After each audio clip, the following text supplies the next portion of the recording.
Good morning. Ayan, kape-kape tayo. Nandito ako ngayon sa barrio. Ayan yung bahay nila. Tapos kapitbahay. Nandito ako ngayon sa may basta sa side nila, yung daan. And look, kung ano meron dito, ha? Baka sabihin nyo ano, oh, choosy. Oh, look, andun sila, oh. Oh, ano ba?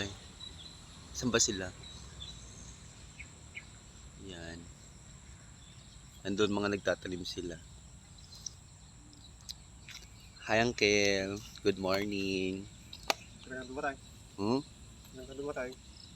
Kahapon.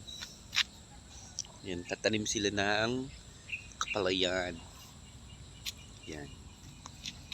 Sabang ako nagkakape. Ganda ng view dito pag umagatong oras umaga. Ayan.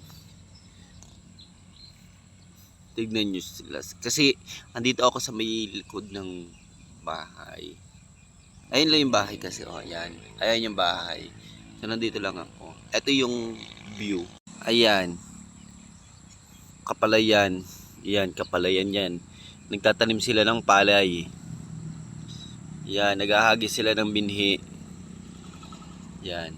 Ayan. Tapos yung nandoon, highway na. Ayan, yung may building na yan, highway na po yan. Ayan, highway po yan. Ayan, papunta doon, tsaka papunta doon. Dito ako ngayon, nagkakape. Ayan. Tambay-tambay muna kasi mamaya pupunta ako ng bayan, bibilang ko ng cake yung pamangkit ko.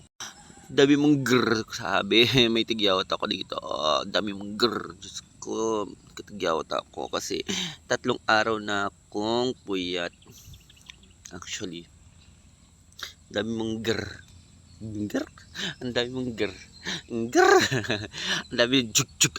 Chuk-chuk. Ayan, ganito lang yung buhay ko dito. Wala akong kasama. Yung pamangkin ko pumasok. Yung bayaw ko, nandun sa farm. Ako lang nandito mag-isa. Tapos yung pamangkin ko na magba-birthday, andun iniwanan ako. Parang ayaw niya sa akin. Kasi naibigay ko na yung pasalubong ko sa kanya kagahapon.